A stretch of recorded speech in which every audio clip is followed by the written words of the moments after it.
This idea of sitting on Instagram, sitting on Facebook, scrolling for 10 hours is a grave. I tell people the grave is not 6 feet below.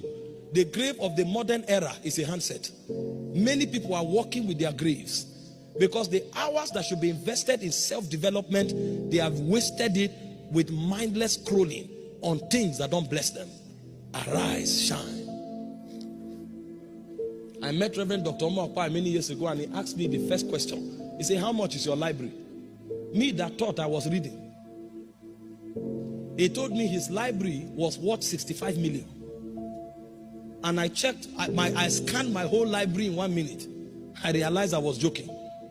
At this level, you are still studying? He said, yes. Meanwhile, you look at Reverend Orokpo, you think, oh, God has anointed some people.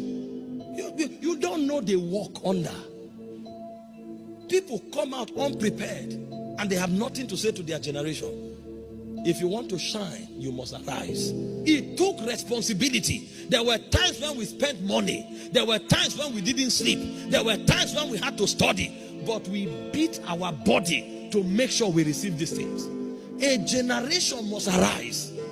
You say you want to be a doctor. How many doctors have you sat down to listen to? What is your commitment to your books? You can't shine.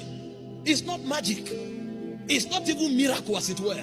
You cannot shine. You say you want to be a leader. You have never sat down to listen to leaders, to hear how they talk, to hear how they solve problems, and you want to become great.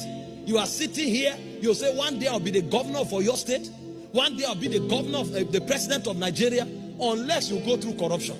If it is based on value, you will never become. Because for you to shine, you must arise. Many years ago, when I realized I had to be a public speaker, I did not just listen to A-list ministers of God. I also listened to presidents of nations. Is your life? Romans 12:11 says, be fervent in spirit, serving the Lord. If you lose service, you lose fervency. Because every time you come here and sweep the floor, lead the prayer, lead the choir, you may think you are doing the church a favor until you stop or until you are removed. Then you will now be shocked that the burden that comes to your heart when you want to lead worship, that leads you to prayer, that burden will no longer be there because the responsibility is no more. And after 3 weeks, after 1 month, you'll discover that flesh will begin to resurrect, because flesh was mortified. If you don't keep it mortified, it will resurrect.